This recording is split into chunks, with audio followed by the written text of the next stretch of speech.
అక్కడ ముందు వచ్చిందా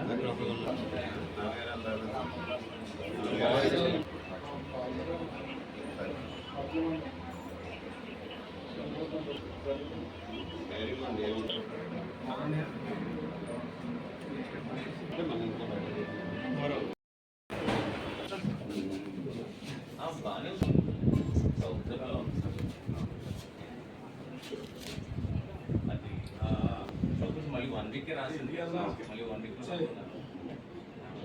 గోనింగ్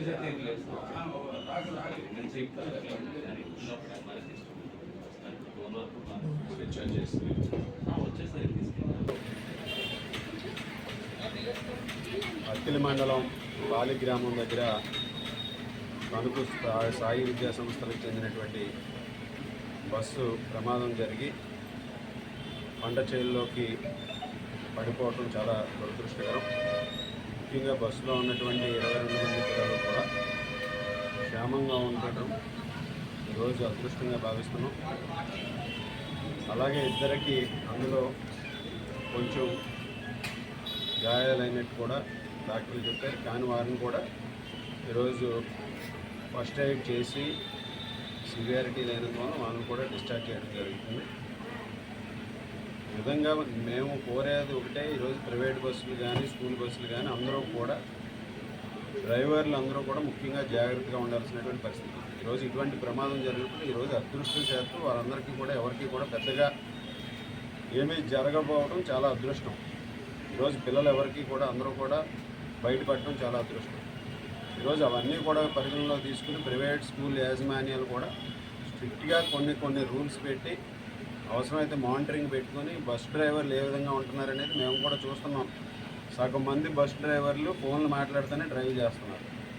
సో అది ఈ విధంగా ఎటువంటి ప్రమాదాలు కారణాలు మొదటిది ఫోన్లు మాట్లాడటం.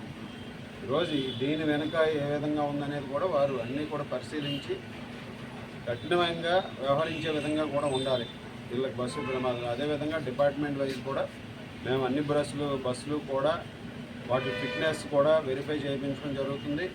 బ్రేక్ కూడా అయిందా లేదా అనేది కూడా వెరిఫై చేయించడం జరుగుతుంది. అన్నీ ఇంటాక్ట్గా ఉంటేనే వారికి అన్ని విధాలుగాను కూడా ఈరోజు ప్రభుత్వం కూడా సహకరిస్తుంది. అంతే తప్పితే ఈరోజు ఎటువంటి బ్రేకులు లేకుండా లేకపోతే సర్టిఫికెట్లు లేకుండా సరైన డాక్యుమెంట్లు లేకుండా బస్సులు నడిపితే మాత్రం దాని మీద తప్పనిసరిగా చర్యలు తీసుకుంటామని ఈ సందర్భంగా మరొకసారి తెలియజేస్తాం.